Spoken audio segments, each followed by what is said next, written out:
Thanks so much, Jay, for being here to have this discussion. Hope everything's going good today for you. Yeah, I'm really happy to be here, Joe. Thank you. It's been a nice sunny day in England, which is a rare thing. So I was out for a bit, and then I went climbing at the local climbing center because I've recently got back into that, and yeah, I'm feeling good, ready to have a good conversation with you. That's it. That's all. And a good conversation we will have. Let's sort of just set the context of where we're going with this. Obviously, we're going to be getting into, the subject of UFOs, which has been a rising discussion, as well as its relationship to consciousness, which, not everybody is fully sort of can appreciate exactly what that means and entails. I just noticed your video froze there. Okay, no, we're good. Yeah, don't worry. It's all good. Yeah. So looking at the subject of conscious stuff, we're going to get into that. We're going to get into a lot of exciting pieces as we go through this. But just to set the foundation here, you currently run a YouTube channel called Project Unity, where you discuss, the subject of as it states right on there, it's a research and learning platform in relation to consciousness, the phenomenon, which is UFO, UAP phenomenon, and associated studies. So, that's what the channel's about. I'm curious, what even got you in or got you inspired into the whole subject of not only consciousness, but UFOs, UAPs? Well, yeah, thanks for asking, Joe. It's a pretty weird story. It's quite a long-winded one, so I'll try and give you the cliff notes and keep it as succinct as possible. But I mean, I've always been someone, like, for example, at school, if we had to pick a book from the library, I'd look for maybe something about mysteries or something strange. But I was never someone that was avidly into UFOs throughout my entire life. I didn't have an experience as a child or anything like that, and so my interest in the subject kind of got catalyzed and accelerated within the last few years. But really, to kind of rewind it back, and for anyone listening who has tuned into my platform a few times, you might already be familiar with kind of like my origin story in all of this. But basically, I would say when I was about 19 or 20 years old, 'cause I'm 26 years old now. And so when I was about 19 or 20, I was living in London, and I was kind of going through a university degree, and I ended up in a pretty big depression. Lots of people end up in that kind of situation at a younger age, especially when you're kind of living away from home and doing all sorts of things. But a lot of things kind of coalesced, and it caused me to become quite depressed. And at this point, I didn't have any sort of kind of spiritual background or grounding in spirituality. I wasn't religious or anything like that. I didn't really give the idea of God or consciousness any sort of thought at that point. So I was in this depression, and funnily enough, my dad he invited me out to France because he was out on like a business trip, and he said, come out, I'll pay for your ticket, come out and see me in France. And so I traveled over through Paris and went to this kind of like rural countryside area in France. And when we were there, he had this audio book called Conversations with God by a guy called Neil Donald Walsh. And so it's a series of books. And this was the first time I was introduced to this. And it was, it was really amazing because I was listening to this on audiobook, and it was the first thing that I'd listened to that genuinely made me start thinking about what God might be, what consciousness might be, what existence is. And it was actually very helpful for me at the time because of what I was going through. A lot of the things that were being discussed seemed to be directly correlatory to what I was experiencing. So it was really quite a healing book series. And so I ended up buying that series, and I read them quite a few times, and they became kind of the first ever thing that sparked off this curiosity about consciousness. And so for the next few years, I found myself, kind of embedding myself into different studies around consciousness from different sides of the story. So after reading these books, I suddenly was very interested. I was looking at, different explanations for what consciousness might be through both a spiritual lens, through different kind of spiritual teachings and writings, and also from kind of like a more academic perspective through quantum mechanics and theories around kind of like the quantum universe and information being consciousness and all this kind of thing. And so, I started building up this background archive of knowledge or insights around consciousness. And I felt like it was very, very important. But it's funny because all of this information gathering actually coalesced into a second depression, right? And this time, what it was instead of feeling like I was completely lost, what I felt was that I had absorbed a lot of information, come to some really quite amazing personal conclusions, but I had no idea what to actually do with that information. I just felt like I had information. I felt like I had an understanding of what life after death might be. I'm not going to sit here and pretend I know. I just, had these strong feelings.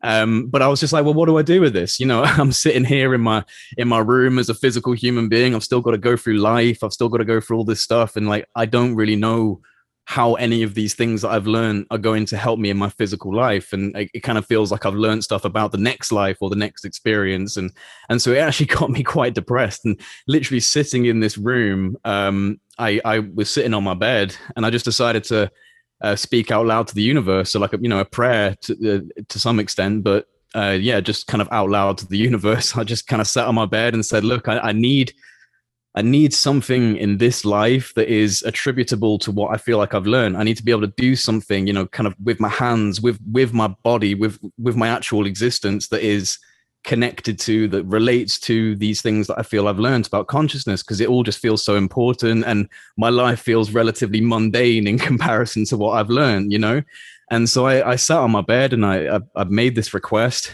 and literally within the space of like a week, my best friend, who's, me and my best, I'm going to have to get him on my platform at some point, like, and just have a talk with my best mate, because me and him are so similar. And we've gone through like a really weird intertwined journey of up and down. And we both actually started to have a bit more of a spiritual mindset together. Like we both learned different things together. So he's actually really quite important in my development, in what I would consider my spiritual development. And I think he'd say the same about me. But he, funnily enough, he said to me, hey, I've watched this really cool documentary. It's called Unacknowledged, by this guy called Dr. Stephen Greer. and I'd never heard of, Greer or any of this stuff. I was completely fresh. This was a few years ago. And so I was like, awesome. Yeah, let's watch this documentary. So we were watching it, and, I've got to give it to Greer. It's a brilliant documentary, and it had some fantastic testimony, some brilliant military testimony. And so it was the first thing that was an introduction for me into the idea of UFOs, because it was like, oh my God, here's these really serious, military guys, people who work at ICBM stations, handling nuclear materials, talking about the fact that this stuff's happening. And I was like, wow, this is really interesting.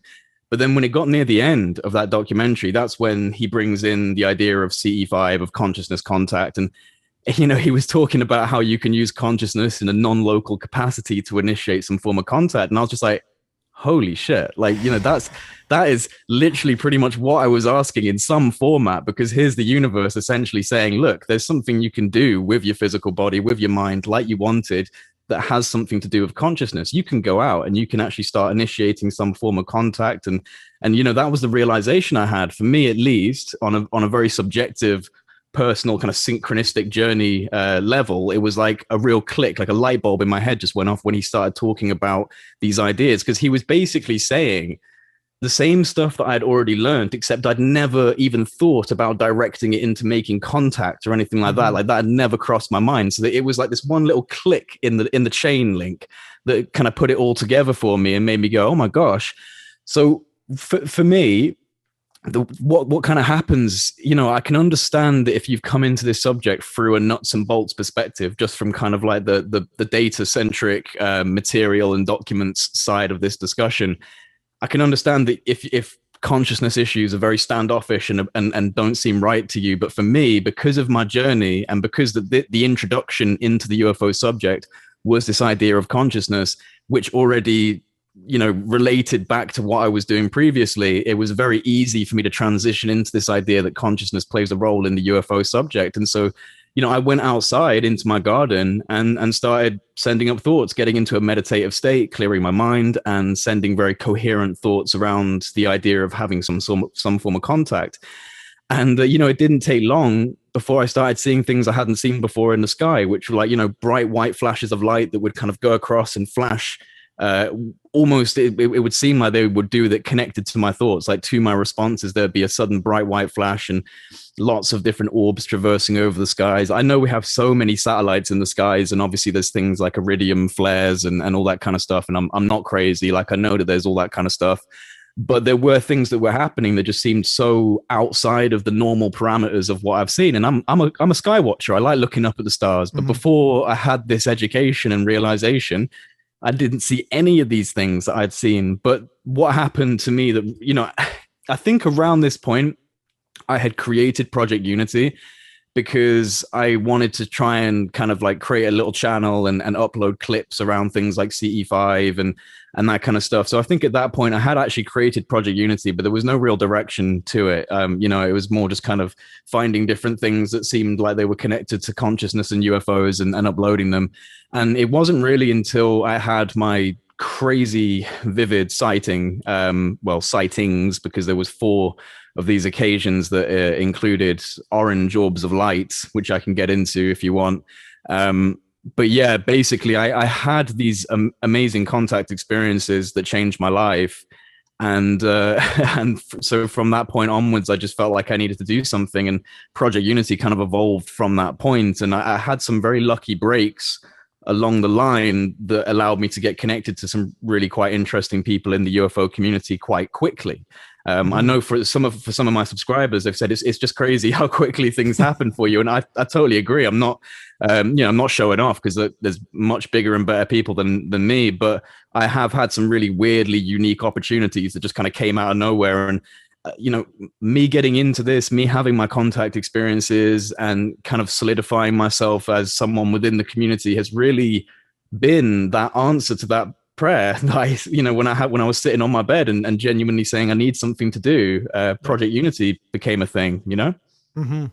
Yeah, absolutely. I there's so many pieces there that. Yeah. One, I'm very much aligned with the journey of going through almost like a bit of a depression or a down spike in your journey of sort of just living life and feeling like something about this is maybe just not that inspired, right? Which is there's like a whole through line there that I think a lot of people in the world right now seem to relate to this.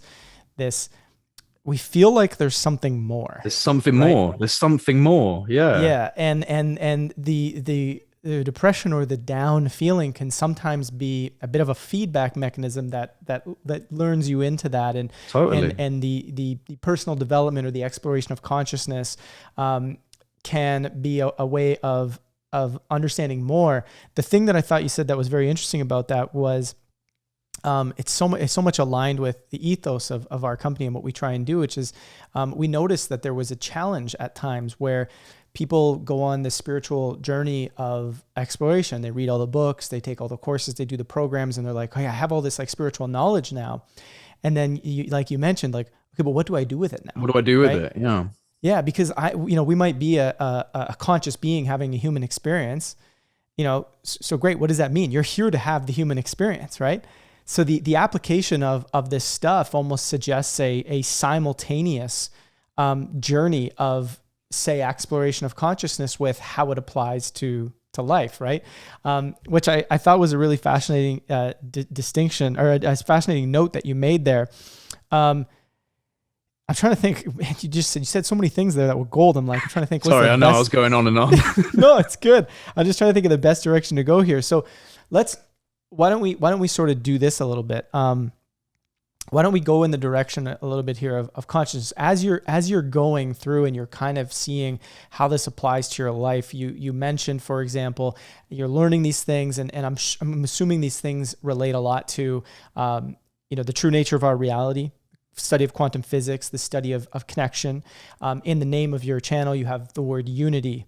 What, in your perspective, is this idea? What are we being told in this non-material science that discusses this idea of a field or of unity or of connection? What in your perspective are we learning through this? Well, I called Project Unity because I genuinely do believe that there is like a necessary symbiosis between what we call physics and maybe metaphysics, or just science and spirituality. And because I personally feel that through especially through quantum physics and the emergence and kind of progression within quantum physics, I think that we're slowly getting to this point where we've been chipping away at the bedrock of reality, like the matter, the physical stuff, and we're, you know, breaking it into smaller and smaller pieces and finding these atoms and protons and neutrons and all of this. And we say, oh, well, that's what life is. That's what it's, all of these pieces of matter.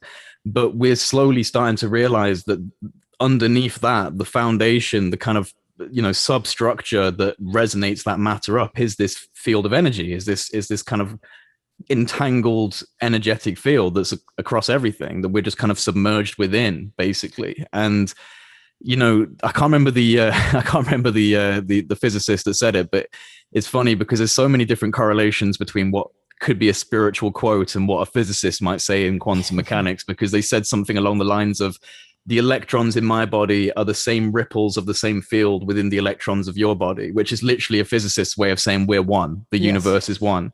You know, and so I think that we're at a profoundly important kind of moment in the human story where we're coming to grips with a very novel approach to reality, where we're looking at the quantum substructure of reality and going, well, hang on a minute, there seems to be something going on here, and there seems to be some strange connection to consciousness and the ability for consciousness to affect things on a quantum level. And so I've drifted a little bit away from your original question. Can you reel me in? Well, you know what? I think what you're saying is fantastic. Where I'd love to ask a question in relation to this is, in your understanding and learning of the underlying connection that exists between people that I'm assuming you've not only experienced, but also have mental knowledge of, has it changed your day-to-day life? And if so, how?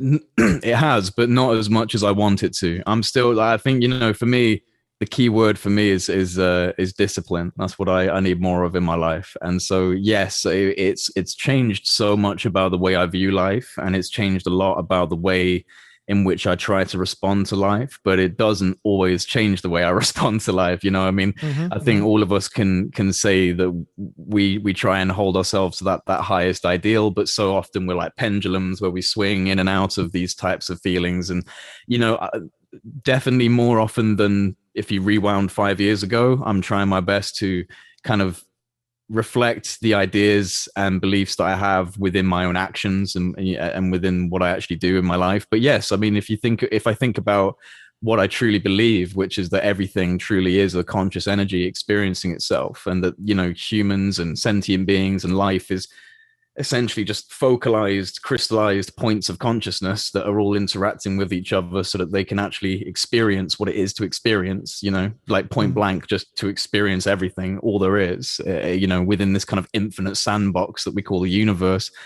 And so within that, yeah, I guess I have a deeper appreciation for nature, you know, than I used to.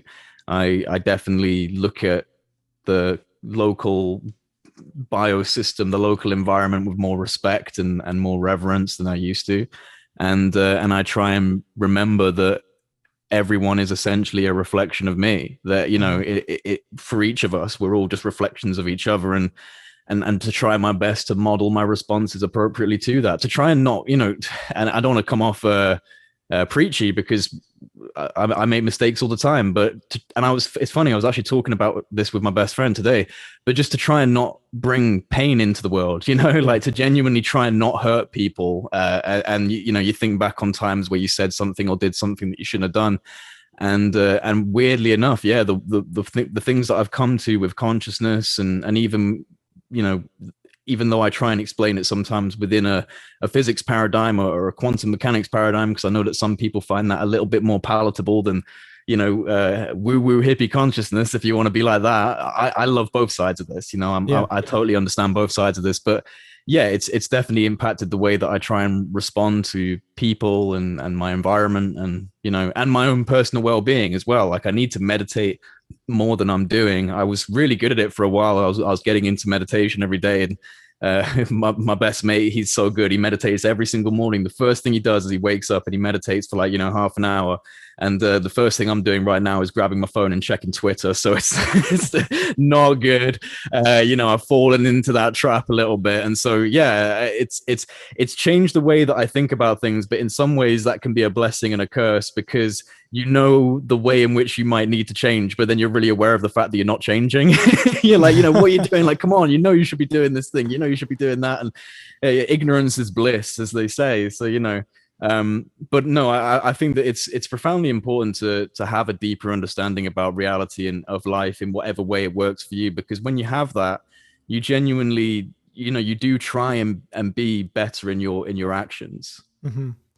On that note of, one of the questions I've asked myself so much is ultimately how do we create a change, a meaningful change in this world, a sustainable change that is not the type of small scale stuff we might be presented with in the political realm, but something that's really deeply meaningful that perhaps comes from a foundational change in the understanding of who we are, why we're here, or maybe not even why we're here, but who we are and what our place is sort of on earth here, right? The changing of humanity's story, as you said earlier. And, I asked the question of how it sort of has changed things, because I wonder, do you feel that when with this knowledge, this experience, this understanding, this awareness of, might I want to change the way I interact with people now that I know that they're a reflection of me? Do you feel that our society, the way it functions, the way it operates, the way our financial systems work, the way our systems of scarcity work, do you feel that it reflects that consciousness you hold when you think about this deep connection we have? No, I mean, society is pretty fucked up. Sorry if I'm not allowed to swear. Totally allowed. All right, awesome. No, society, I genuinely have hope for humanity. I really do. But I do think that we're probably at this stage of kind of like puberty, like we're this young species that doesn't know how to properly behave and can fall into jealousy and temperamental attitudes and doesn't know how to share properly, and that's kind of like, we're like a petulant teenager. And I think that there's hope, just like you'd think that there was hope for a naughty kid, you'd think that there was hope for them, and you wouldn't just discard them and not try and assist. So I think that society doesn't necessarily reflect what I would see as the highest ideal for how I want to live my life or anything like that. But I also think that you can't be bogged down, you can't be weighed down by the gigantic structure that you're seeing in terms of, political, geopolitical corruption and conflict and disparity. And because you are ultimately, as an individual, powerless to change that entire structure. You can't change that on your own. But that doesn't mean that you can't make change, because so many times like a micro effect comes to a macro effect. You can cause a tipping of the dominoes. And I think that the only thing that you can really do as an individual being in whatever way is suitable for you is to try and bring love and positivity into the world, in whichever way is attributable to you and makes sense to you, to try and bring clarity, to try and bring love and peace. And even if that's only in your localized environment, you're making a change. If you're not doing that, then you're not doing it. But if you're able to, if you're able to not be beaten down by the way things appear to be on the grander scale and just work on what's in front of you, that's essentially all you can really do. And to have a good relationship with yourself, and because from that point you can actually impact people more if you're in a positive state of mind in your own, in your own mental health and your own spiritual well-being. And I think that I have this feeling that I look at my generation and the generation younger than me, and there's a bit of a divide, because there's people that I genuinely see generally that have given me a lot of hope. That people who are very turned on to different subjects, very spiritually tuned. And then there is the other side of this, where people are just embedded into their smartphones and looking at TikTok and Snapchat every day and all day and not really thinking beyond that. And so there's kind of like a weighed out problem going on here. You've kind of got like a new age movement of spirituality and wanting a different life. And then you've also got a relatively passive group of people that are just happy receiving consumer items and being in that matrix, being in that rat race. But I have a feeling, and I can't really put my finger on it really, in terms of specifics, but I just do have a feeling that we are building towards a point where more people are going to be realizing that the reality we live in is vastly different to what we understand it to be right now. And I think that we're due for some sort of a wake up call, just call it a gut feeling. I just feel like within the next 5 or 10 years, there could be some serious changes to the way in which we view reality. And I have a feeling that might echo out into the global and wider societal changes that we want to see happen, that we want to see occur. But we're just so divided. And, maybe it will require our elders to come and help us, to come and educate us in some way. I don't think that we should rely on outside forces to come and solve our problems, but that doesn't mean that we can't seek advice. That's totally different. I seek advice from my parents. I seek advice from my grandparents. If we as a planet have cosmic elders, if there are elders out there that want to assist, and hopefully we get to a point where we're willing to listen to that. And I have a feeling that might be a part of our life story within this period that we've decided to join in on. But I don't know. It's all just guesswork, really. Yeah. Well, it's interesting, the idea of an intuitive feeling that, part of our journey here on Earth that's been playing out for such a long period of time is sort of coalescing into this moment where, UFOs is become a massively huge discussion, right. Which, when you think of the implications of that, aside from any technological discussion, you just think of the very, the story of life, right? Like that suddenly changes who we think we are and what might be going on. And I liken it in an analogy I use all the time. I liken it to the idea of, imagine you go back in time where, you might have people native to one area of the world and people native to another area. And suddenly a boat shows up, the people look different, they talk different, they have different tools. Suddenly you have an expansion of what's possible with that meeting. And I think my intuitive feeling and that I'm not saying it's right. It's just more so the idea that I often get led towards is that's what's happening with this UFO discussion is we're kind of being led towards a mass expansion of what humanity feels is possible and a massive set of learning and exchange that would honestly happen both ways. Because I'm sure there's things that we bring to the table that are unique to perhaps some ET intelligences if they do in fact exist, The pessimists would say that based on how humans have interacted when boats cross over oceans to strange new lands and discover indigenous people, that usually it doesn't play out too well for the less technologically capable indigenous people, and people do say, well, that could be what happens here, but I personally just think that they're likely beyond that kind of thing. It's obviously I don't know, but I'm just going from like a human perspective of we relate this stuff to the way in which humans would react because we're humans. But exactly. if they're far more advanced than us, they might have gone way beyond the warmongering kind of like attitude, because I think that's a young species attitude. It's not sharing properly. It's throwing stones across the schoolyard, except they're missiles. It's a planetary body that's acting in that way. And so if these things are so much more older and advanced, I genuinely think they're more likely to be benign and maybe even benevolent and want to assist. And I'm sure there's stuff out there. I'm sure that across the vast universe of physically developing celestial bodies and civilizations, there's probably all sorts of immature species. Maybe some of them have even become spacefaring and they're not very mature in their mindset and they're still warmongering or they're still, dominant and conflict driven. But I do think that there are very benevolent energies at work around this planet. I really do.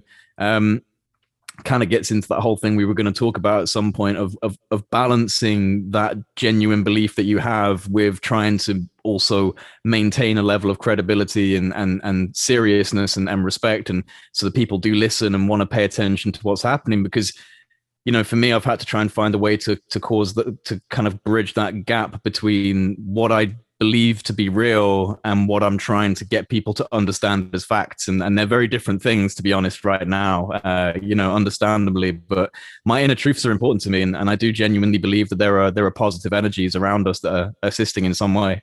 Yeah. And I think this is an important, a time we can kind of segue into that conversation a little bit, and to sort of set it up. It's like the implications of, some of what we're about to dive into are huge, because it very much relates to the discussion you were sort of alluding to there, where, you have these potentially extraterrestrial beings that may have a different perspective than what humans have in terms of, throwing the stones across the schoolyard, aka missiles. When we spoke earlier about the idea of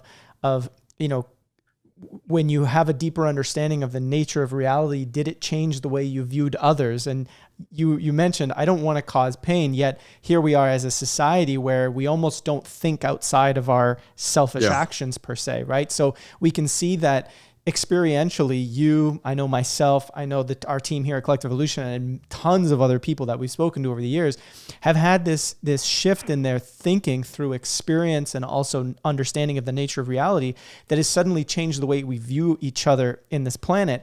That lends a lot of credence towards the hypothesis that, there may be extraterrestrials that are operating from that consciousness, in which case, yeah. In totally. Which case, I mean, go on. Yeah, they may not be a threat, right? And so let's open this up. There's layers to this conversation, which we'll kind of get through as organized as possible. It's a bit of a complex topic, but we'll do our best here. Right now, so what sparked me wanting to reach out to you, as we both know, because we've been talking about it, but the audience doesn't know, is you put out a video feeling and sort of sensing what you just mentioned, a little bit of almost pressure, but perhaps frustration as well, in a conflicting feeling. And I'll read from one of the quotes from our discussion, because after I watched this video that you put out and I reached out, I'm like, man, we totally feel this too. And it's becoming hard to know how to talk about this as a culture. And when referring to sort of the struggle of talking about this topic in a public setting, right? As perhaps as a journalist or a commentator or an analysis, right? You said, yeah, it's definitely a struggle when you have had experiences that put you into a more abstract thought process that doesn't resonate with the majority. It can become difficult to know how to articulate your own experience and thoughts without damaging credibility.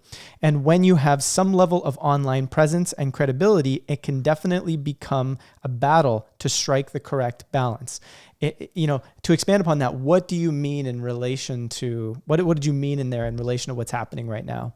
Well, it's funny because when I first started, Project Unity, and I was just going down to this local area of woodlands near me and putting a camera up on a tree branch and talking to the camera, just freestyle about what I felt was important around consciousness. And that's why with that video, I went back to the forest and just kind of set it up there. I wanted to just kind of go back to what I was doing originally.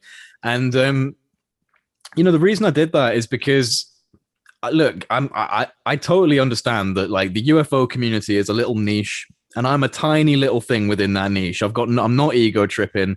I know that I'm not a big deal, but within my little local sphere of influence, I've become connected to, people like Richard Dolan and Grant Cameron. And, I email Christopher Mellon back and forth sometimes now. And I'm connected to these people. I've interviewed Lou Elizondo. I was lucky enough to kind of get this weird introduction through Leslie Kean and Ralph Blumenthal and this whole New York Times interview. So I've had these weird things happen that have put me in a position where I'm like, right, okay, you're no longer talking in the forest anymore. People listen to you. You got to, straighten yourself up, get ready for this interview and nail this interview, and so it got to a point where I was like sitting here and going, man, like I'm really enjoying getting all of these interviews and networking with people, but I feel like I almost feel like I can't talk about the things I used to want to talk about. I feel like people will take it the wrong way or not really understand. And I think a part of it as well, I've got other colleagues that, you see like, Danny Silver and Joe Murgia and Post Disclosure World and all these guys out there. And you want to play for the team because there is a genuine discussion happening right now in mainstream media, in politics, mainly in America.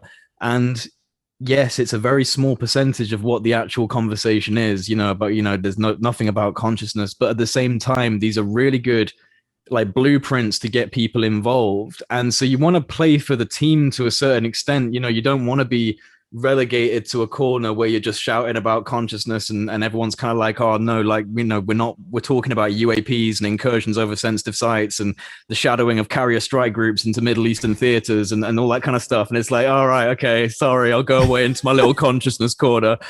So, it's for me, I like doing that stuff. I like having those interviews where I'm just trying to drill down on what's happening right now. And, I find what's happening right now very important. And the way that I look at it is that you should support transparency, but you should challenge the narrative, right? So, you should support the fact that things are happening. You should support the fact that the New York Times and CNN and the New Yorker and, all these mainstream media outlets are talking about this. We've got Chris Mellon, we've got Lou Elizondo and all these guys.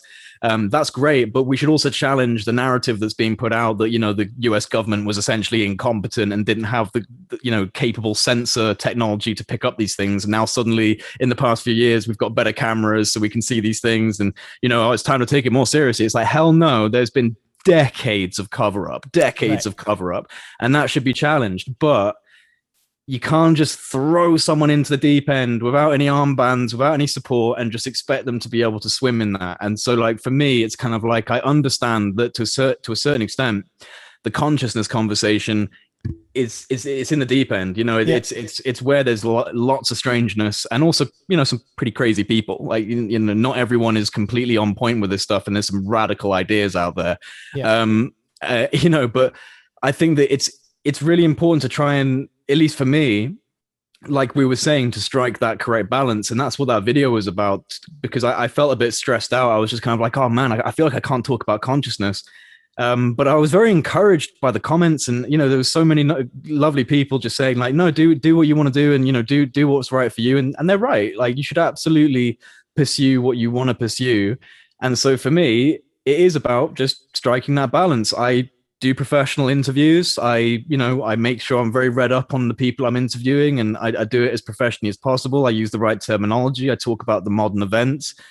But then I'm not going to shy away from talking about consciousness, because it's real. And so people are just going to have to deal with that. People are just going to have to accept that there is this other level to this that you might want to start learning about, because it does go beyond the material. It does go beyond the nuts and bolts. And it definitely goes beyond 2004 and UFO incidents with carrier strike groups. It goes way back into human history, And so, it's that video was me just kind of letting off some steam and being honest. One thing that I've tried to do, because there's so many personalities in the UFO community that, in all honesty, seem quite false. And I just try and be as genuine as possible. I'm not special. I'm not someone who, works for an intelligence agency or is pretending to be a super secret, source gathering UFO researcher. I'm just a person who's had experiences that brought me into this subject, and I've felt energized enough to talk about it and to set up a channel and to start doing this. And I never expected to be connected to certain people. I never expected that stuff to happen, but it did. And so now I'm in a position where it's like, all right, well, I've got to try and deliver the message that's coming out, but at the same time, stay true to myself, not be peer pressured, not be pressured into feeling like I can't talk about these things because it's not towing the line of the current narrative, about UAPs and the military and all that. So I talk about both, yes, the stuff that's happening in the US, the incursions, all this stuff's real. Also, consciousness is non-local, can interact outside of the human body, and can be used to initiate contact scenarios with these things. Yeah. Yeah. And it's amazing. Like what can be tough about this is there's different pieces. People are going to go, but why does it matter? And this particular point, when we get into the New York Times story, I think is going to come up again and be important, but people are going to think about what we might be talking about here and say, well, what does it matter? Like, at least now the mainstream's talking about it. This is important. It's getting out there, so on and so forth. But, there's this, like you alluded to, there's been this long cover up, right? And from some of the quotes, which I don't have in front of me at the moment, like just stuff I recall hearing from Elizondo, for example, over the past year, he's kind of alluding to the fact that, yeah, the government has kind of secretly kept it, but, it might have been for religious reasons, or it might have been because, they struggled with the belief system, or whatever it might be. And I don't want to put this totally out there because I don't think it would be fair to say this about Lou. But it feels sometimes like the general conversation that's happening in the mainstream with the characters we keep seeing over and over again, it almost feels like we're trying to let the government off the hook for having done this mass amount of cover up. And it's almost like the story that's trying to be built is, they didn't do anything wrong and it was for the good of humanity because, look, we didn't know what it was and we didn't know how to explain it and we thought people would implode, right?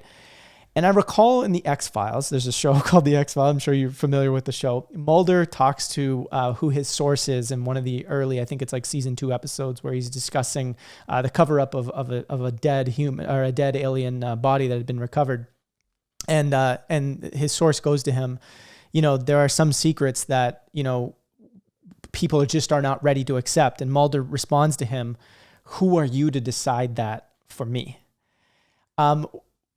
Given this discussion of kind of this is where it leads is like, should we be letting the government off the hook? And I'm not saying this as an absolute answer, but should we be letting the government off the hook by just saying, we did the right thing at the right time? Well, this is what I mean by support transparency, but challenge the narrative. Because to give credit to Lou and Chris, although to some extent, they're pacifying the U.S. government's involvement in this to a certain extent. You had Chris recently a few times on Joe Rogan, and I think another recent report.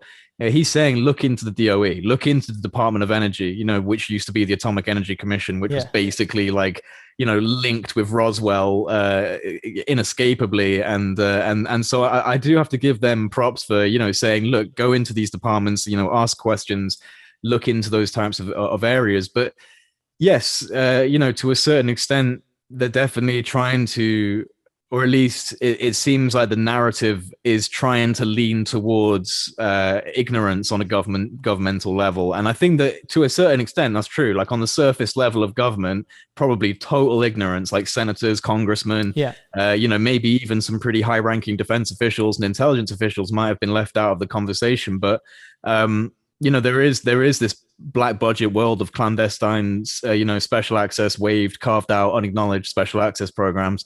And I just don't doubt that there is a deep knowledge that they're trying to hide. Should we let them off the hook? No, but don't expect them to talk about it. There's going to have to be serious pressure from citizens, across, if we're going to talk specifically about America, then you're going to need like a majority of people going like, we need answers. And unfortunately, there's just, right now, there's just not enough interest. And also, as we're saying, with this narrative that's coming out, if you're a layman, if you've just come into this watching Fox News or CNN and eating your breakfast and getting these updates, you're not being told to even suspect a cover-up. You're not being told really to think about a history of this. It's just modern stuff. So, for a lot of people who are now coming into this subject, the idea of a 7 decade long cover up is still quite a weird thing to digest and deal with. And so I do think that as things progress, we need people, citizens. That's why, again, that is why I created my platform, to try and educate people as much as I can as I'm learning, because I don't know everything at all. I'm learning just like everyone else, but my platform is a place where I can learn and help other people learn. And I use the blueprint of what's happening right now. So, for example, I'll give you an example. So, like I said, it's been locked down in the UK for a while now. Like everything's been closed, and the climbing gyms recently opened up. And I'm a rock climber. I love doing that. I used to be a rock climbing instructor, and so I love going to the climbing gyms. But I haven't been in ages, so I went down there for the first time, and I met all these people that I'd seen, a couple years ago, but pretty much. who had no idea what I was doing, and they're like, "Hey Jay, what's up? So what are you doing these days?" And I'm like, "Okay, like, what's the best way to talk about what I'm doing these days without them thinking I've gone insane?" And I will honestly go, I'll say what I'm doing, but then I'll say, I'll say like, oh, well, I make a YouTube channel. I'm a researcher into things like UFOs, and they go like, oh, really? And I go, yeah. No, it's actually being taken a lot more seriously these days. And they go, oh, I had no idea about that. Right. And so I start with, well, basically in 2017, the New York Times, they brought out this front page article about ATIP, and I just go down that storyline. That's that storyboard that we've been given up until the report that's due now, and there's a lot of different checkpoints. And seriously, using that, they go, what? Like, seriously, the Department of Defense, the US Navy, the Pentagon, it's like, yeah, man, like they're taking it really seriously. Yeah. And from that point, they're willing to hear more. From that point, they're willing to listen to it. But if I ran in there and when I made contact with like aliens and they'd be like, dude, what the hell? Like, he's gone completely insane throughout lockdown. And he's been sitting on his own for too long. But so I see it as useful. It's a tool, right? It's a foot in the door of this conversation for people that are uninitiated. But if they're curious, if their curiosity maintains beyond that narrative and they still want to hear more and they're still asking questions, that it's our responsibility, if we have more knowledge, to go, look, there's a history to this. There is more to this, and there's also this consciousness element to it. And you've got to find the best way to expand and help them with that. But I find the recent narrative to be very useful as a tool to initiate that in interest, and then from there you develop it on if they want to hear more. Yeah, on a daily interest level, when you're at the gym or at the climbing gym and somebody asks this, what's your sense, or what senses have you maybe gathered? Why is it even important for any of these people to know about or explore the UFO subject or extraterrestrial subject? How does it impact their daily life from your perspective? Well, that's a good question. And to come from a personal perspective, my sister is very much like that. She's like, this does not impact my personal life. I don't care. I just don't care. And there are people out there that are like that, and I don't think it's our responsibility to go out there like a Bible preacher, waving a book in front of their face and going, listen, no, it's not about converting people and forcing that to happen.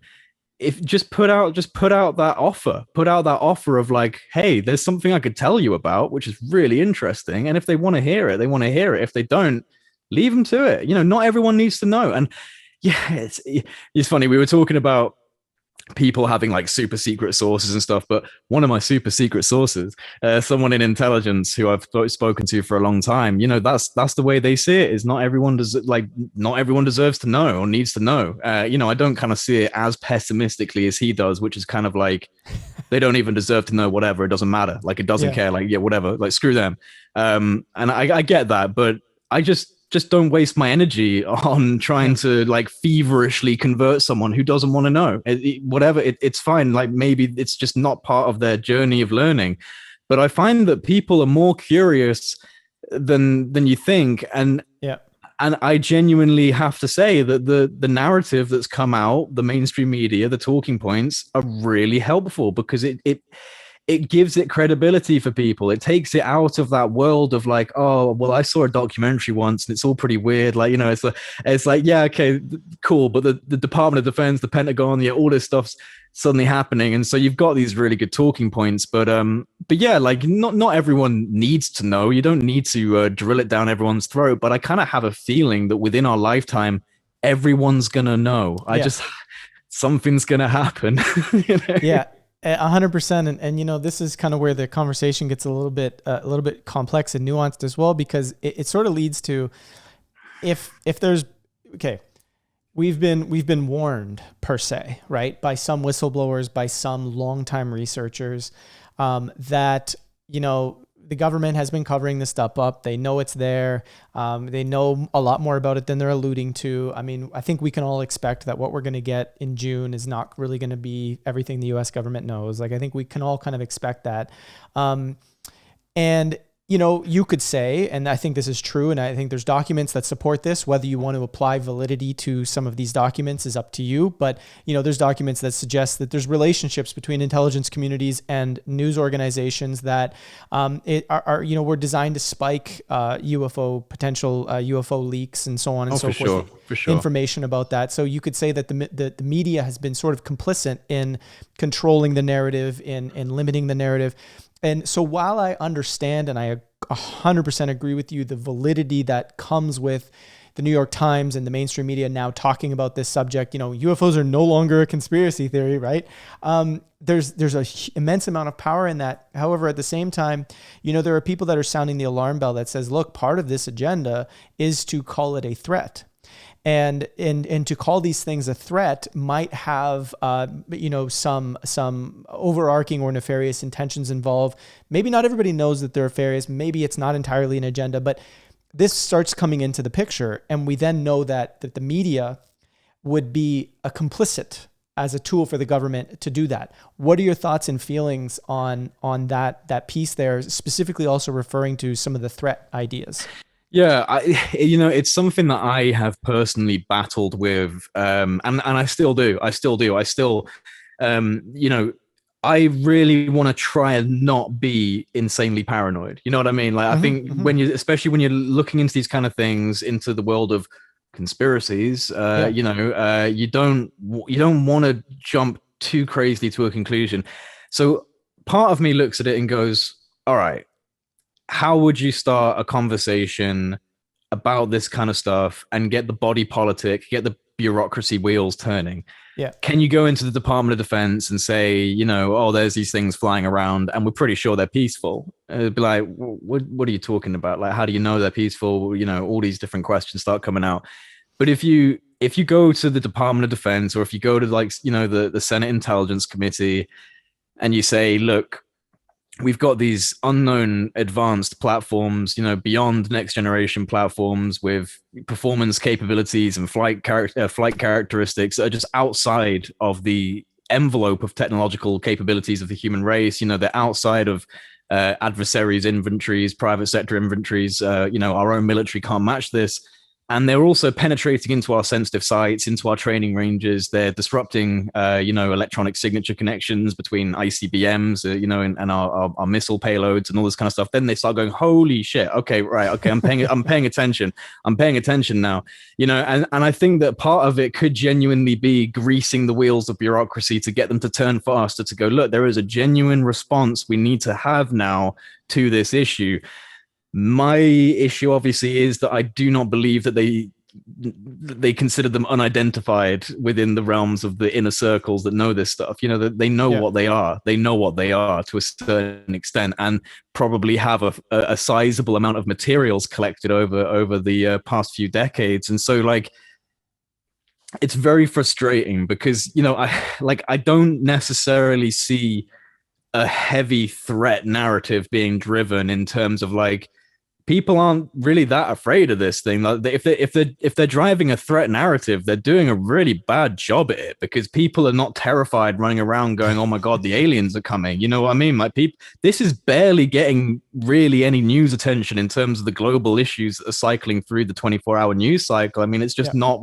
And trust me, speaking as a British citizen, nothing here, nothing is going on in our mainstream media, at all. And so people have no idea this is going on. If there is a global conspiracy to drive people's fear of an alien aggressor coming into this planet, they're not doing a very good job. And like you said, they do have the mainstream media in their pocket. If they wanted to drive the fear narrative up to the 10th scale, they could do it. But it's not really happening. And, you get people like Lou Elizondo who are just kind of using metaphors, almost kind of like, if there's muddy boot prints through your house and you didn't invite anyone into your house, is that a threat? Well, it might be, or it might not be. And to be fair, he's right.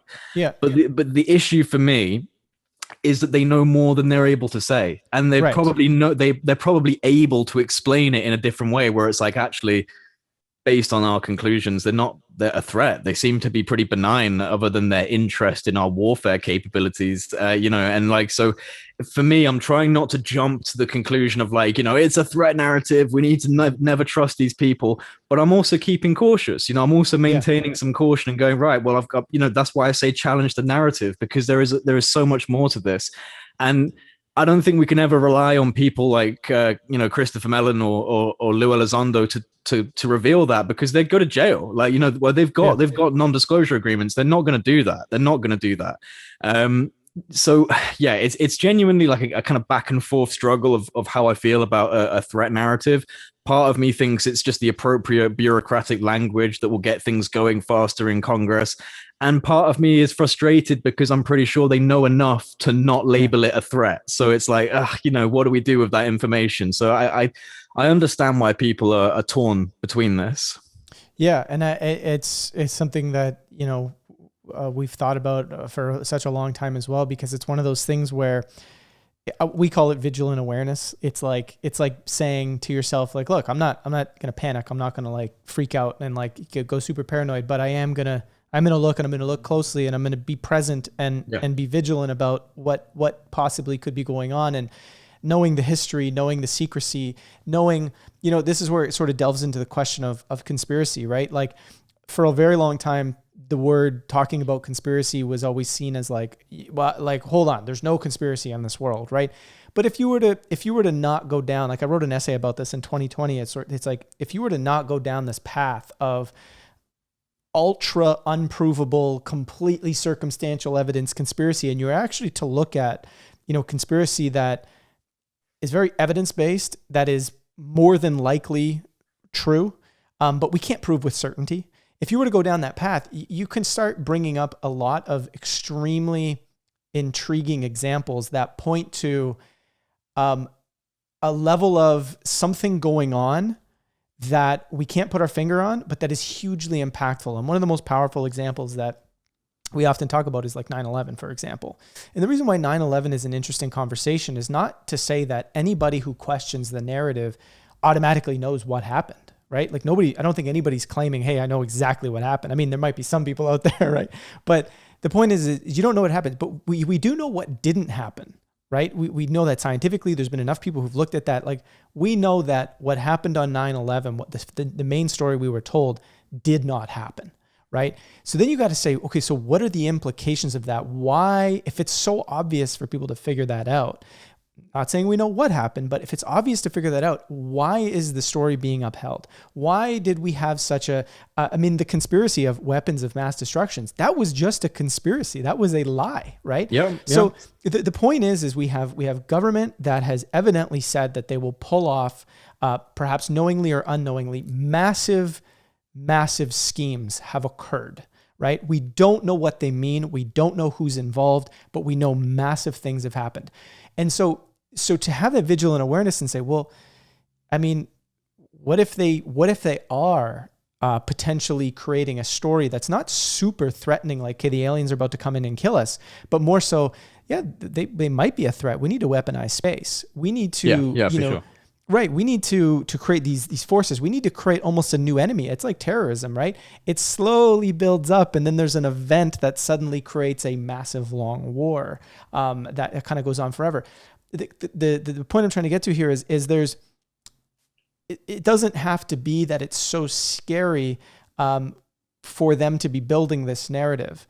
And what kind of worries me is, as the mainstream is controlling this narrative, if you will, because the citizens are maybe not powerful enough.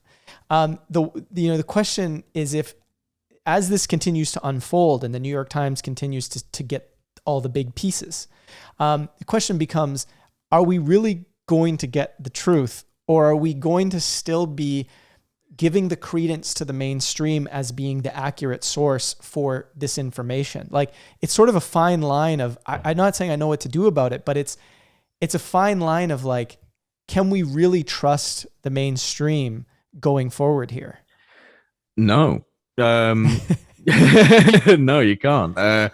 You can't trust the mainstream entirely, and the narrative that comes out will continually be a diluted and pacified narrative, and so that's where it does fall down to individuals and groups of people to try and educate people further than what the mainstream narrative is willing to go to. And you know, yeah, it's a difficult one. It is a difficult one because obviously we're grateful for the new reinvigorated conversation that's happening within the Yeah. mainstream media.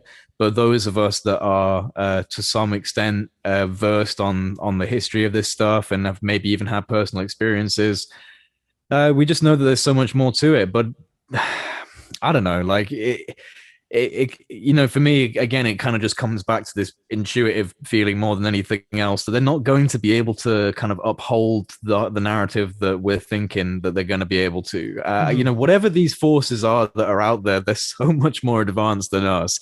And I just don't think that we have the capability to completely deceive people into like a kind of space-based weapon war with these things. I just don't think that it would even be possible to do that with these intelligences, to fight them or to pretend to fight them, or anything like that. And it's really weird because we've got all of this kind of stuff going on in mainstream media in terms of disinformation, and America, Iran, Palestine, Russia, China, there's all this stuff going on, and everyone's kind of talking about each other. Like, obviously, anything that we hear from the Russians is disinformation, anything from the Chinese is disinformation. And, like, to a certain extent, it's going to be true. They're going to be running disinformation campaigns on us just as we are on them. But it just kind of feels, I don't know, it kind of feels like there's other things that are underlying these issues. For an example, I'll give you an example of this, right? So in Russia, like, there's a group called the Association Ecology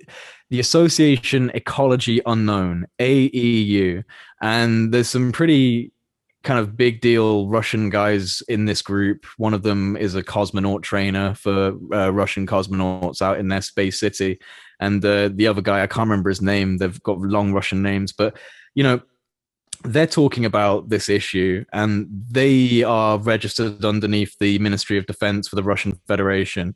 And they're talking about how we need to be preventing space-based weaponry. And they're talking about how we need to be trying to, reach a friendly hand out to whatever these intelligences are, and begin a conversation. And people very quickly go, oh, you see, that's Russian disinformation, where they're trying to get you to stop putting space-based weapons in space so that they can put space-based weapons. Right. It's like, but maybe it's not. Maybe they're genuinely saying we shouldn't do this.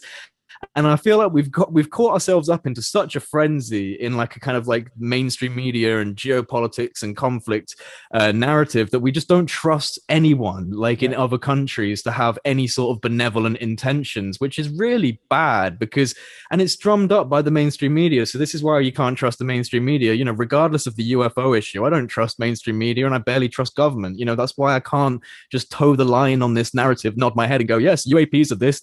Yeah. It's like, no, I've got to tell people, hang on a minute, there's way more to this. Sure. And so it's like, you've got this group out in Russia that are genuinely, by the sounds of it, trying to create a peaceful interaction, and they almost sound like the Russian ATIP. But they're coming at it from this benign, like benevolent, we need to de-weaponize space kind of narrative, and we're not willing to accept that as the truth. And it's just I feel we're in such a unique time period where people just really can't trust what's being said to them, by these big establishment media corporations, and it's a dangerous time for truth. It's a really weird time. And I think this is such an important piece to the conversation because, here we are, we're trying to discern so much of what's happening, both as, citizens that are creating platforms and that are speaking, but also citizens that are engaging and looking at this content and talking about it and trying to make sense of it. And, we've had this discussion on our channel in the past. What do we do when experts don't agree? Because I think we're seeing that at a level of almost every field of discussion, whether you're talking about climate change, whether you're talking about COVID, whether you're talking about the UFO subject, experts don't agree. And we're so at each other. And so it comes back to this question, right? Of, okay, so what do we do when they don't agree, right? What is the course of action? Do we start just obsessively looking at conflicts of interest and how the person might have thought incorrectly or whatever?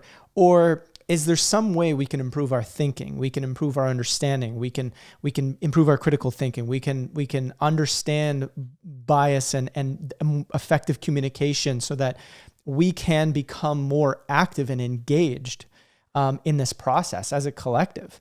What are your thoughts and feelings on that idea of how we can ultimately solve this problem of not being able to make sense of anything?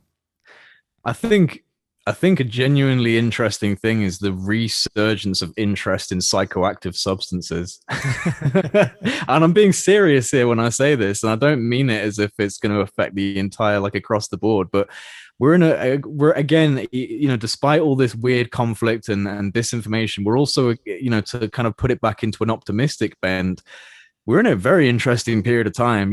Our physics models are being challenged by quantum theory and by different ideas around what the universe might actually be. We have the UFO subjects, challenging the narrative of reality. You have people just fed up of the political system, like so tired of what is just the swings and roundabouts of the political systems that we're dealing with, and you have people that are genuinely starting to have a more new age spiritual sense to them, in terms of, like, not rigid foundations of dogmatic religion, but a more open sense of spirituality. On top of that, you have this sudden revival of interest in scientific study and medicinal study into things like psychedelic substances, things like LSD and DMT and psilocybin, cubensis mushrooms. And I find that to be very interesting, because it just feels like we're in like a bit of a renaissance period where these things are coming back into the swing, and they're being looked at now. But I mean, okay, like, to kind of like solidify this, most of the tech geniuses in Silicon Valley are microdosing LSD and psilocybin and stuff. They're making startup companies that want to invest in that kind of stuff, and I genuinely think that we're coming into a place within modern medicine where we're going to start introducing these things. And it's a controversial talking point still, but it's so different to what we've been offered by the pharmaceutical industries, by, in terms of antidepressants and all these, and I'm not disparaging the pharmaceutical industry entirely. Obviously, we've made amazing leaps and bounds in modern medicine that are just absolutely amazing. But there is this element of stigma around natural substances that have been used for thousands of years by humanity, when we were much more shamanistic in nature, much more tribal and connected to the earth.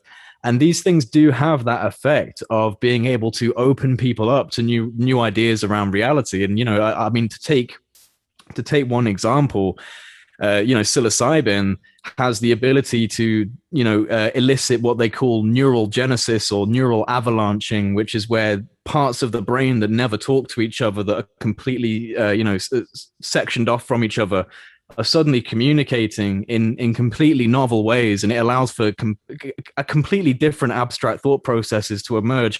And I think that is actually very important. And I think that we've been stuck in cycles. Even as an individual being, you get stuck in thought patterns, but as a society, we've been stuck in a thought pattern of kind of consumerism and capitalism and competition and might is right and money over everything and all this kind of stuff. And I feel like in all these different angles, we're kind of being probed with a different type of reality. You've got this reemergence of psychedelics, which is a very big challenge to reality. If you explore that area of experience, you will find that reality is a very thin veil and is a very fragile thing that can be changed with a few tweaks of chemistry. You can see and experience completely different realities to what you're currently experiencing. So that's a big deal. Then you've got the UFO conversation coming in, which is, again, a massive challenge to the overall experience of reality. Then you have quantum physics starting to come up and say, hey, look, our reality seems to be very malleable, and it's just a projection of photons and vibratory oscillations and frequencies of energies, and that's all it really seems to be. It just feels like we're at the beginnings of things starting to kind of coalesce and click together. And it might actually stimulate some big change in the way that humanity responds. And I don't expect everyone to change instantly overnight, Yeah. but I do think that we're in this period of time, the next 10, 20, 30 years are going to be this progression into a completely different way of seeing life. And I really sincerely hope I'm around and you're around and the people listening are around to experience a very different set of rules and laws for reality, because I actually do have a lot of confidence that the current paradigm is going to shift quite dramatically within the next few decades. And so, I can't remember what your original question was, but hopefully I've given you something. Yeah, no, absolutely. I think one of the key takeaways from that is almost like there's like a buffet out there. There's so many ways, there's so many ins to how someone's consciousness or how their way of thinking and seeing the world and how it affects, the story of what they believe humanity is and Totally. reality is. There's a lot of different ways in which that's changing, which is, I very much align with your feeling that,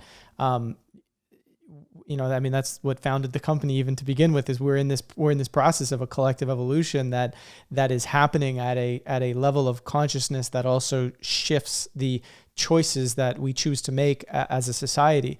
Tell me about you, Joe. Tell me about collective evolution, and I want to know a little bit about you as well.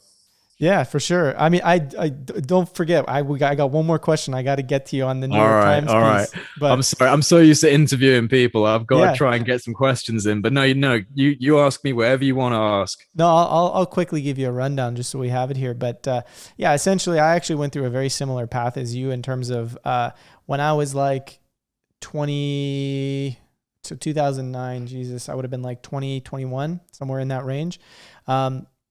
I went through a period where I was going into college, and I knew I didn't want to go to college or university. I wanted to work with my hands and just like, tucker around because I like that kind of stuff. I'm a very tactile person. I like to be inventive, creative. Similarly, I mean, I watched X-Files religiously as a kid. I was always interested in UFOs, Sasquatch, ghosts, paranormal, supernatural, anything of that nature. And, I always felt like humanity was my big questions as a kid that were recurring was, I don't understand this suffering over here. Like, didn't we create this? So can't we just uncreate it and create something different? And my parents would always say it's not that simple. And that explanation was never good enough for me. So as I got older, I started to ask the questions more and more and more. Long story short, I was kind of through peer pressure of I was always scared of authority when I was young. Oh, you're not going to amount to anything if you don't follow this path. This isn't going to happen if you don't follow this path or whatever. Right. So, I ended up applying to colleges regardless of not wanting to go there. Magically, every single college application was somehow lost. And I ended up being in work for a little while. I got to see what it was like to sort of be in the 9 to 5 that may not have been as inspired. What I really understand by that now is a lot of people are doing things very robotically, and it doesn't feel as fulfilling. However, some people can also have a quote unquote normal job, right? But be completely fulfilled by it because they're able to see the beauty in whatever it might be, right? Yeah, man. So I don't want to put out the message that like, oh, because you work a 9 to 5, that somehow you're doing something wrong. Whatever makes you happy, right? Yeah, I just don't. I mean, we all serve in different ways, and I think that's a really important thing to understand. So eventually I was coaxed back into going to school, became depressed being there, landed myself in front of a counselor who, we outspoke that we talked things out for a little while, came to the conclusion, hey, Joe, you can leave college. You can do what you want to do, live life on your terms. And that was enough to kind of push me on the path of finally starting to feel empowered as a person for the first time. By the time I was like 19, 20 years old.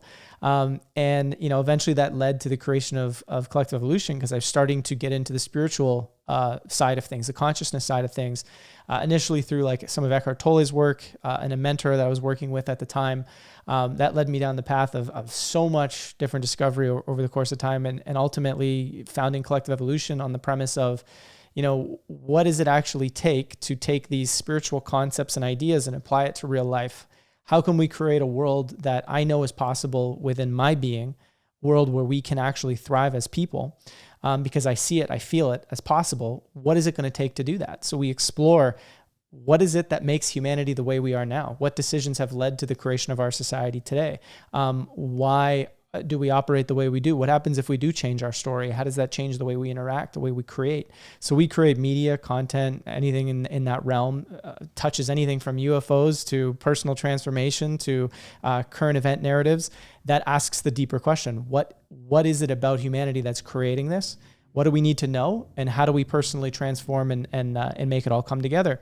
And that's kind of what CE is. And interestingly enough, just to hop back for a second, because I think this is an interesting piece, we talked about a lot of this stuff when it was still like psycho to talk about it, right? So we would talk about UFOs 12 years ago and it was just, you can't do that, right? Totally different landscape. Yeah. Yeah. We would talk about, we would question vaccine safety. We would question the safety of genetically modified foods. We would question something called geoengineering, which people used to call chemtrails, and now it's well known as stratospheric injections of chemicals and so on and so forth. We talked about all this stuff before it was okay to talk about it, and so our company has been so dramatically smeared over the years that we now are at a position 12 years later when it's okay to talk about this stuff where we're actually going through a rebranding process now. And we're going to be coming out with like a whole new brand because we can't erase the damage that has been done publicly to the company when you come out talking about things too early. Yeah, for sure. Yeah. So, that's kind of where we're at. But if you do you have a little tidbit you want to throw down on that? You talk about it too early and you're a lunatic. You talk about it at the right time and you're a front runner. It's just it's funny how time works, isn't it? Exactly. But this leads to I think is a great way to cap this off is if you could briefly describe your experience with the Mr. X character leading to the New York Times interaction, specifically around the Admiral Wilson leak, and if you can kind of a brief overview of what that experience was, and then I kind of have a question that stems out of that. Absolutely. Yeah. So that was really weird. It was very early on in my creation of Project Unity. And it was the first thing that happened that then subsequently connected me to a lot of different people very quickly. And it was a pretty weird moment. So I was made aware of the Admiral Wilson leaks via, I'm pretty sure it was when Richard Dolan brought out the video, kind of like the leak of the century. And he was like, blowing up the Admiral Wilson leaks. And I'd never heard of it, but I had heard of all the people involved. Like I'd heard little things from different stuff. And when I read the documents, the Eric Davis notes, I was like, oh my God, I recognize these people. And so I got very interested and I was reading it. And what I decided I wanted to do at the time, and I'm still trying to work on it, but it's like for some people who remember me promising them a feature film, I'm so sorry. I was like, I'm gonna make a feature film about this. I'm gonna, and I was genuinely trying, and I am still trying to put something out that's kind of like feature length, because I like doing video editing as well. I've always liked doing that kind of stuff, and I've always wanted to make something. I did film and TV production as a degree in university, and so I'm very much in that mindset.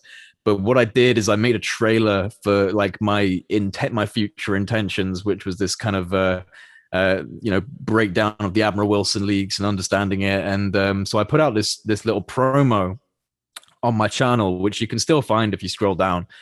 It was just kind of like a mashup of Stephen Greer talking about the Admiral Wilson leaks, Edgar Mitchell talking about them on the news, and it was just kind of like different things like that I put into like a trailer, and then right at the end of it, I had Richard Dolan, like a bit of audio from Richard Dolan saying, it's out, this is the leak of the century, and then it was like, boom, Admiral Wilson leaks, like on the screen, like it's like, whoa, it all looked very impressive. I think Richard messed up, man. He got too excited.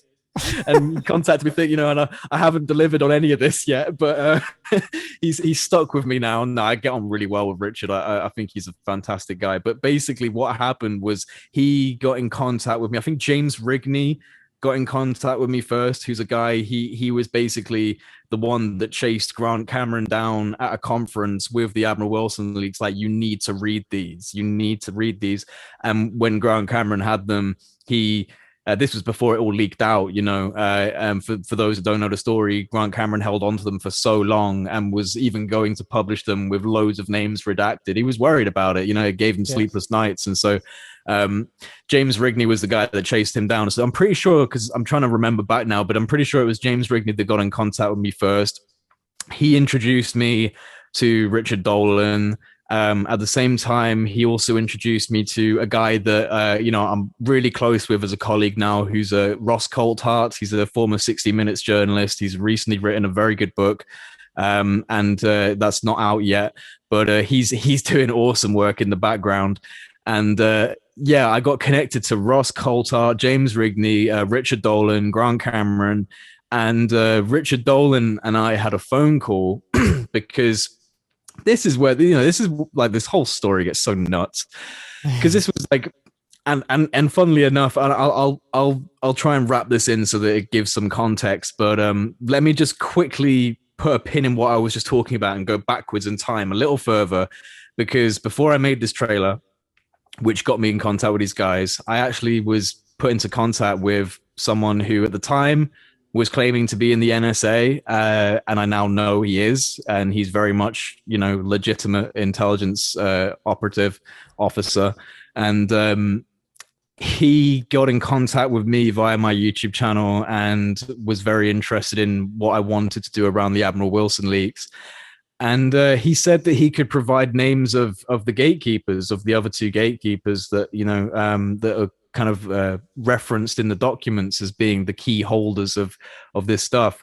And so I had this I had this guy who was, you know, claiming to be able to give me this information, and you know, I was fresh pretty much into this subject, and like kind of being like, oh my god, like, you know, who is this guy? And I felt very out of my depth. And yeah, when I put out this trailer and got connected to James Rigney and all these guys, I said to James, like, I really want to talk to Richard. And I genuinely wanted to talk to him just to get advice. Like, hey, I've got this person talking to me. You've been in this for years. How do I handle having someone contact me that is saying they're in intelligence and seems to be very serious about it as well?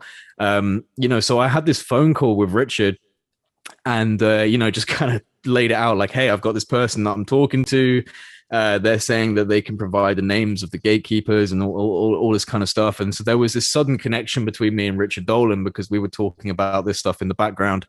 And as we were talking on the phone for the first time, he said, oh, we've got a mutual friend in common. And he said this person's name. And I was like, oh, don't know who that is. And he was like, oh, well, they know about your channel and they're listening to your channel, but I guess they haven't introduced themselves. And I told them I told Richard to send me their email.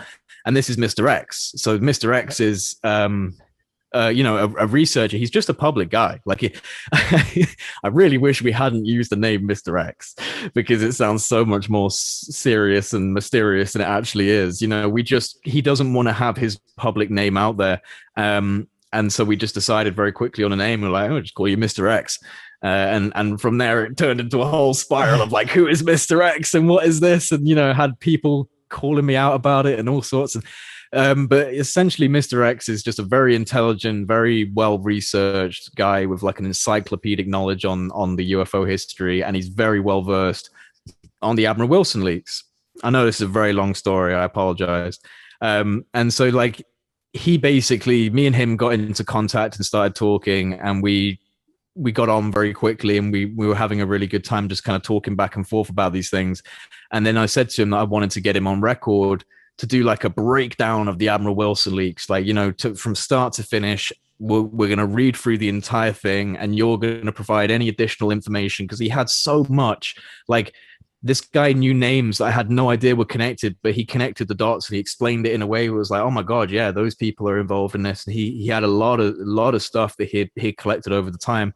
So we put out this this kind of like 3-hour breakdown on the Admiral Wilson leaks, which even Richard Dolan, even after he did a big breakdown, has kind of said this is the most comprehensive breakdown of the Admiral Wilson leaks. And it is, you know, and I don't take any responsibility for that. It's all Mr. X. Like, he was the one that was just rolling off with all this information. So we put that out, and literally like within 48 hours, Leslie Kane got hold of us and, wanted to speak to me and Mr. X. And so we were like, okay, like, let's see what they've got to say. And yeah, like she basically said that they were very interested in the documents, that they were pursuing a story for the Times, and that they would really appreciate it if we'd be willing to take the video down for a short period of time to allow them to pursue this and pursue leads, and to not send any red flags up, because it was, it was getting a few views, and they were worried, I guess, of the information that we were starting to present spreading too far out to those people, because Mr. X was talking about, he was naming names of people that are alive and could be called to testify and could be pressured to, be standing in front of a court of law talking about this. And so they might have scurried and hidden away somewhere if they found out their names were being spoken about. So they basically wanted us to just take the video down for a bit, let them pursue it. And I was like, you know what? I'm happy to let you do that, because you're the New York Times and I'm this tiny little platform that has no real influence in the main world. So like, absolutely. But I would really like to get the first interview with you. That's why I was like, I'll do this, no problem, but I want the first interview. When you break this story in the New York Times, I want to have the exclusive. And they were like, absolutely, we'll give you the first interview. And as we all know, they did not mention the Admiral Wilson leaks in the New York Times. I don't know specifics, but I know that things were left out, and I kind of have to be careful with how I word that. But essentially, like the story that they wrote was not the story that was published was not represent of the full story they wrote. Okay. And it went through a very long editorial process and went through a lot of layers. And as we were saying, and I don't have any proof of this, but as we were saying about mainstream media and there being like a control element within mainstream media that relates back to the intelligence community, I'm pretty sure there were probably some red flags that flew up and it got diluted. I think the story was diluted. So obviously, we unfortunately didn't get a mention of the Admiral Wilson leaks, but that is how I got the interview with Leslie Kane and Ralph Blumenthal that kind of broke out the story, and I had this interview, and that kicked everything off for me, because it opened up a door that wasn't there before, that allowed me to network with other people, and it gave me a bit of notoriety. Suddenly people were like, well, who is this Project Unity channel? He's just suddenly got Leslie Kane and Ralph Blumenthal out on this this exclusive interview. So it gave me a little bit of credibility, and it boosted my my reputation a bit. And so that was the first thing with Mr. X. And it was all really it was all down to Mr. X, because he put together this amazing comprehensive analysis of the notes, and that caused them to want to talk. And he's had plenty of talks with them. They utilize him. Like Leslie and Ralph will sometimes contact Mr. X and ask him to do a little bit of digging on stuff, because he's really good at that. Like he's really good at that. But yeah, that kind of that whole situation arose because we did this breakdown, and then had this agreement that they'd let me interview them for the first time. Yeah, it's a fascinating story. When I first heard it, I was like, that's just like, it's like one of those things where, bro, I was freaking out. Yeah, depending on what happens next, it's sort of like the beginning of a movie that leads towards, like. But I do have a question, and it's almost like one of those questions. I don't think you regret anything, and I think many things came fantastically as a result of that experience. But it relates to that question of they removed a few things perhaps, or maybe the story wasn't the same. It relates to the question of can we argue the case that by giving it to the mainstream all the time, they will always be the voice that controls this discussion. And if another opportunity similar to that were to arise in your current experience now, and having had that experience, seeing what came from it, do you think you would make perhaps a different choice and maybe stick with going with it yourself, even though you might feel, hey, you know what, the New York Times is a larger publication, maybe they could get it out further, or do you feel maybe that you'd make a different choice and just go with it yourself, and maybe start pulling some of the attention away from the mainstream and maybe say, maybe the alternative can produce some interesting leaks as well.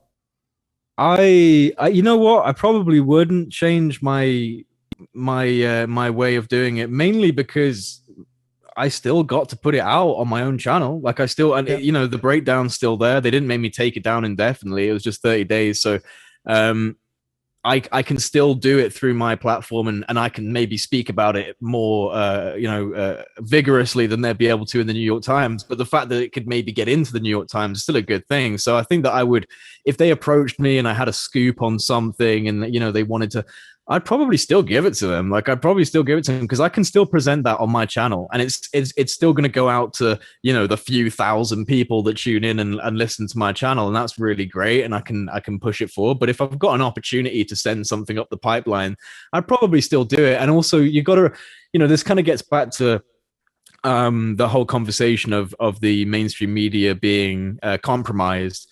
Is that it's not individual journalists, at least No, not, it's not. maybe one or two of them, but I can tell you absolutely that Ralph Blumenthal and Leslie Kean want to try and get whatever they can into the Times, and believe me, they weren't totally happy about what actually ended up going into the Times. And so it's really difficult because it's not them, it's the layers above them in the ivory tower that are kind of pulling all the strings and talking to the intelligence community. So I think that we've got to try and encourage mainstream journalists to jump onto this and to keep going and to work within the parameters that they have. But we don't have parameters. We can go into some of the weirder stuff and some of the more intense stuff. And so as long as I can operate how I want to operate and still interact with those types of people, I don't really see an issue with that. It's just frustrating when you know that they were very interested in something and then it doesn't come out in the article, and it's like, oh man, it would have been so great to have that discussed. But I think it's also they've got to toe the line to a certain extent. That's just the business of being in the center, in the belly of the beast, so to speak. They've got certain parameters that they have to abide by. And I know that, because Leslie's obviously been interested in the UFO subject for years. She knows everyone. She knows everyone in the UFO community. She's very passionate about this. There's no doubt in my mind that if she was given carte blanche to just go crazy on this and just write whatever she knew, she should write some serious, holy shit articles. But they're dealing with tough parameters.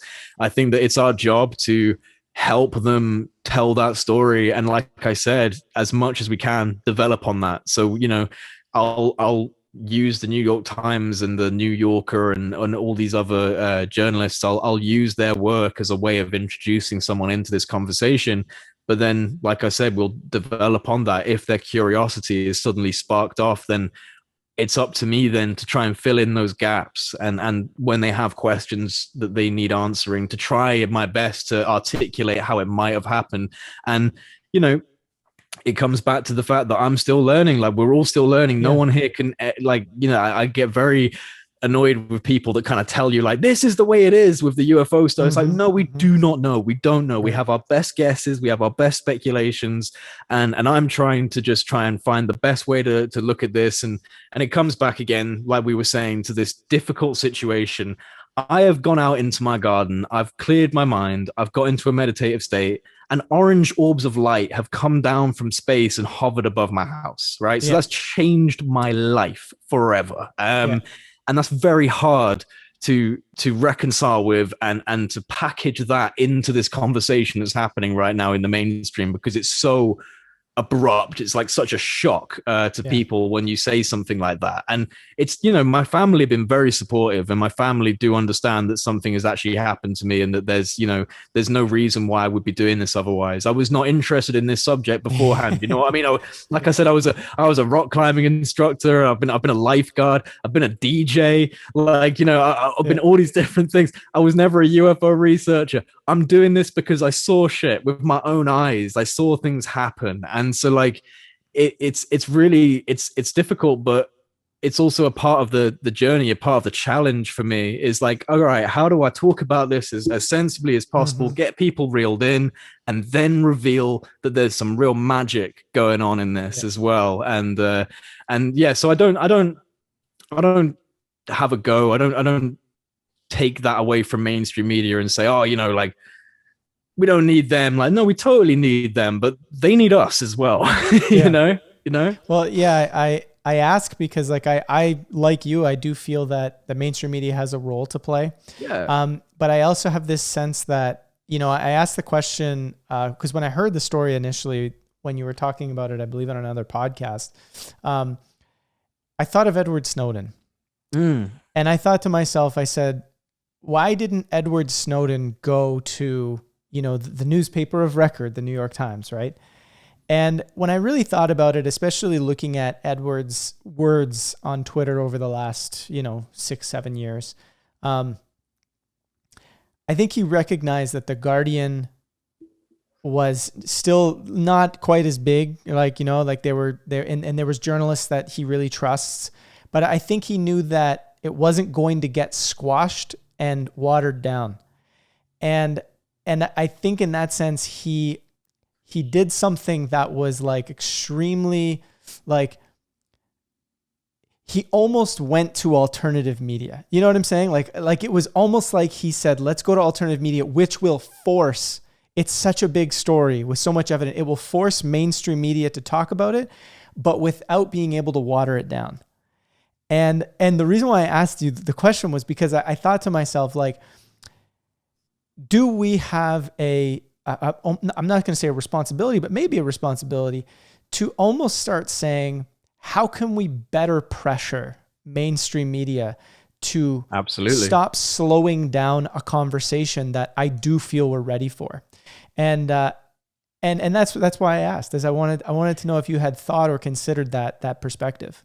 That's a good, no, it's a good point. You know, it's, you know what's funny is and this is gonna, I don't mean to bring in a film reference just to make people cringe, I promise. but it's funny in Men in Black, I think it's the first Men in Black, where he's like, I'm gonna, you know, where the agent goes to the local magazine store and starts flipping through the hot sheets looking for information about alien visitation, and the guy's like, Will Smith is like, what are you doing? He's like, this is the best place to get news on the UFOs and stuff, and it's like, there's some truth to that. It's like, you know, the independent media, the more underground media is willing to report on this kind of stuff, and the mainstream media will pacify it and kind of like, you know, dribble it down to a basic kind of story that's not as alarming and not as shocking. But you find that, you know, to list a few different platforms in the UK, like, you know, the Daily Mail and the Sun, and they're not very reputable in terms of, you know, credible news reporting, but they cover all sorts of crazy things. And it's just kind of like, you know, is there a role for mainstream media to take on subjects that are more challenging because of a sudden surge in independent media and independent news? And I think, yeah, like, I think that, you know, as we're finding there is less stigma involved in this conversation, there are going to be small platforms and medium-sized media platforms like this independent stuff that's going to start surging with interest, and I think that will echo into the mainstream media conversation. And so I think you're right, like, you know, it's not about relying solely on mainstream media, and I would definitely encourage people to connect with their local media and connect with their independent kind of like platforms that are not reporting on this yet, because the more of them that are starting to talk about this conversation, the more that it's likely to permeate into other areas of the mainstream media. And so I think you are, yeah, you're right when you say that.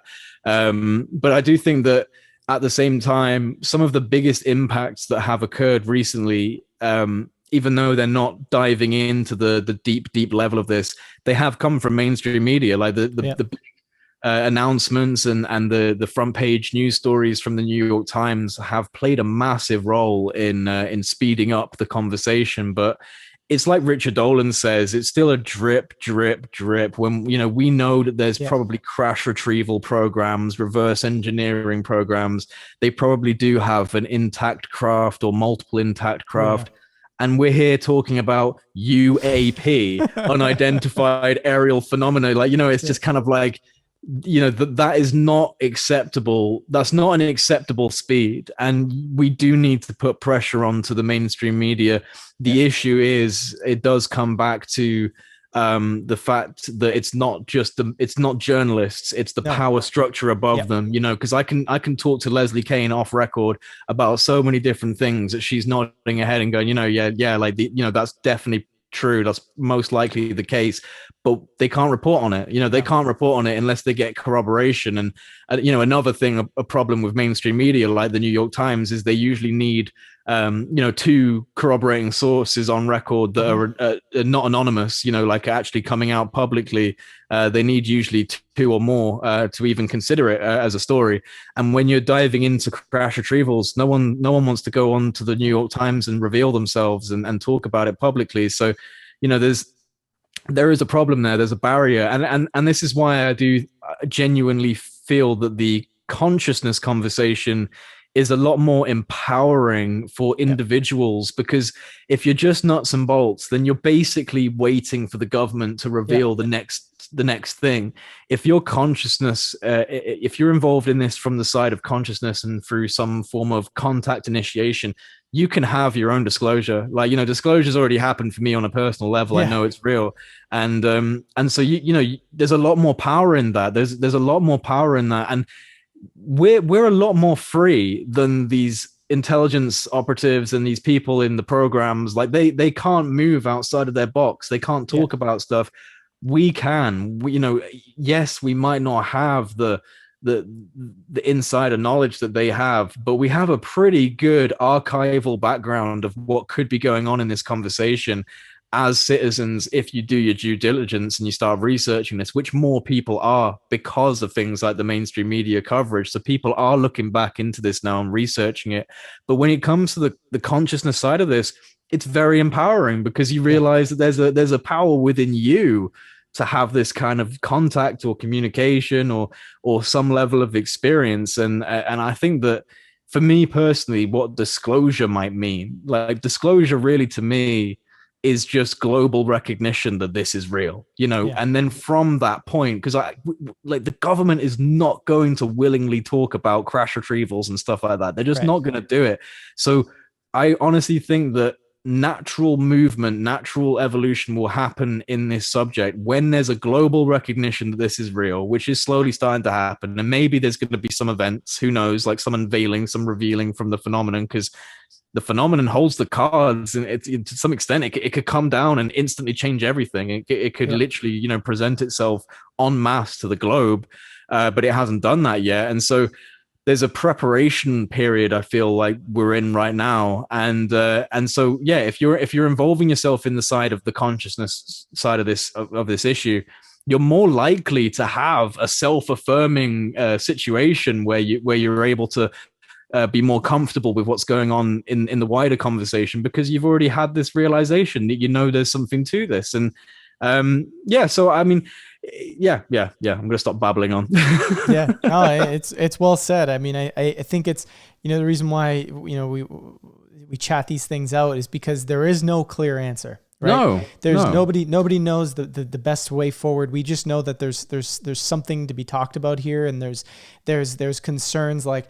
I have, as well as you, I'm sure, legitimate concerns of the mainstream carrying this whole narrative. Not so much because I'm worried about Leslie and Ralph, for example, from the New York Times, but I'm worried about the New York Times. Right? And again, the evidence suggests that they're complicit in government agenda. So by biological nature, when you see probably the biggest, most meaningful and impactful leak of all time come through Edward Snowden and his choice of not only journalists, but publication, in my view, that says a lot about what his trust is in mainstream media Yeah. in delivering an honest story. And I think we're seeing essentially a seismic shift in how humanity will trust media sources moving forward. And it's not going to happen overnight. And it's been slowly happening over the course of time. I think the mainstream's losing control, and censorship agendas are becoming very intense as a result. Powerful interests are losing their power over narrative. And they I are. think it's interesting to see. Well, I mean, a very notable example of this is, things like the Joe Rogan Experience, which is a phenomena in of itself. I mean, this podcast pretty much dwarfs all mainstream media view rates. Like, in terms of view rates and in terms of demographic engagement, you've got Joe Rogan here and mainstream media is way down here now. And so, you've got a 3-hour conversation with the former Deputy Assistant Secretary of Defense for Intelligence, Christopher Mellon, on the Joe Rogan Experience, talking about, going deep into this and talking about the Department of Energy, and millions of people are watching that. And so, the mainstream media is losing its grip. We're in a new age now. We're in the internet age, the information age. And, so many people my age, your age, slightly younger than us, and even some of the people who are a little bit older are cluing on to the fact that there's all this independent media and independent ways of looking into information, and the mainstream media is not giving you the whole story. And, I would be remiss if I was to say that the UFO situation is being handled in an appropriate way by mainstream media, and then also say in the same breath that I don't trust mainstream media with, the conflicts and because they're bullshitting us all the time, and there's always an agenda. And I know, I believe that. And so it wouldn't be fair for me to say, oh, but the UFO situation, which is probably one of the biggest kind of like cover-ups of humanity, is being handled appropriately by mainstream media. It's obviously not going to be handled appropriately by mainstream media, and so we should always challenge it. But I do think that, like you said, things are shifting and changing, and mainstream media is losing its grip over people. I mean, I'll give you. I don't want to. I'm going to be careful with my wording, just because I know it's a kind of a hot thing right now in terms of algorithms and stuff. But the global issue that we're dealing with right now, that everyone knows about, in BBC News, the way that they portray it is very scary, and it's just really constantly churning that stuff. And my mum and my stepdad, who have always been people that tuned into the BBC, have stopped watching the news because they genuinely are just like, this is just fear porn at this point. Like, it's just there's nothing good about this. And so I think that even people who are older are starting to kind of be a bit desensitized from the mainstream media agendas, and are seeing it for what it is, which is, it's not very truthful. It's not entirely truthful, and there's a lot of agenda around shock news, and creating at the moment a lot of fear, around all sorts of things, whether it's conflicts or geopolitical issues and corruption in politics, or the global issue that we're all facing right now. And so, like, there's a lot of kind of catalysts that are allowing people to see this structure for what it is, which is a not entirely truthful hype train of media and kind of like programming. And you have people like podcasting is like this new revolution where you've got people just sitting there and talking for 3 hours. That's another point, is that most of mainstream media is little bites, sound bites, little clips, and you don't fully understand or get the narrative with little clips. When you're sitting down like we are right now and having a long format conversation over time with no breaks and no little cuts in the narrative, we're being very clear about what we're talking about, and people can understand and get a better idea. And I think that people are gravitating more towards independent sources of discussion and debate and news, because it's giving them more. There's more to it. There's more substance to it. It's not as artificial. So I think we're seeing the fall of mainstream media right now, for sure, in our time. Yeah. I would totally agree. And with that, Jay, thanks so much for coming and having this conversation. There's going to be links in the description to check out the Project Unity YouTube channel. There's a lot of great content on there, and it seems like you put out about something once a week, eh? Somewhere in Dude, I that range. know. Like at some point, I'm gonna be like, "Oh no, I've got nothing left." But Yeah, like something seems to pop up. Like, I'm able to kind of secure something once a week, and yeah, that's not a trend. Like, it's a trend, but it's not exactly like my promise to yeah, everyone that yeah, it's always gonna be a week. And I'm always worried about that one time where I've got a dry spell and there's just nothing happening. But right now, there is so much going on that I'm like kind of spoiled for choice. And I've got interviews lined up for the next month or so. I'm also going to be I was invited to take part in this conference with Richard Dolan and Lou Elizondo and some of the young guns. This virtual conference that's going on the 20th of this month. So people can check out. I'll send you a link for that if you wanted to put it into the description box or anything sure, like that. If yeah, people want to check it out, but yeah, we're doing that. So I'm pretty busy, and I'm hoping that stays that way. One thing before we go is I try and do these UAP news videos, like I call them UAP news, the latest drops. And it's just kind of like a little summation of the things that have been going on, like articles and news announcements. I have been so busy that I've got all of this stuff to put into the next episode. It's going to be like an hour and a half long. They're usually like 10 minutes long, but so much has happened this month in the yeah, mainstream media and all this stuff. It's like, oh my God, at some point, I've really got to get around to making that yeah. UAP video.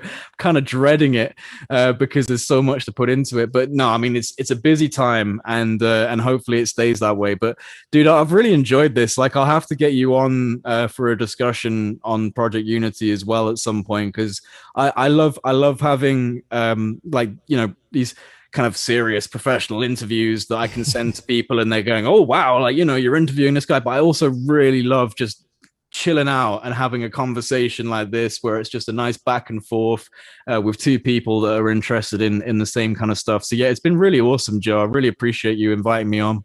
Yeah, I appreciate that, and thanks for coming on and for the work that you're doing. And I think it's important that like you're doing and like we try to do, like let's produce that mix of like sort of that very conversational stuff and then the stuff that's more bang bang bang hard reporting, because it touches people in different ways, and that's what it's all about at the end of the day. Absolutely, man. Absolutely. Alrighty.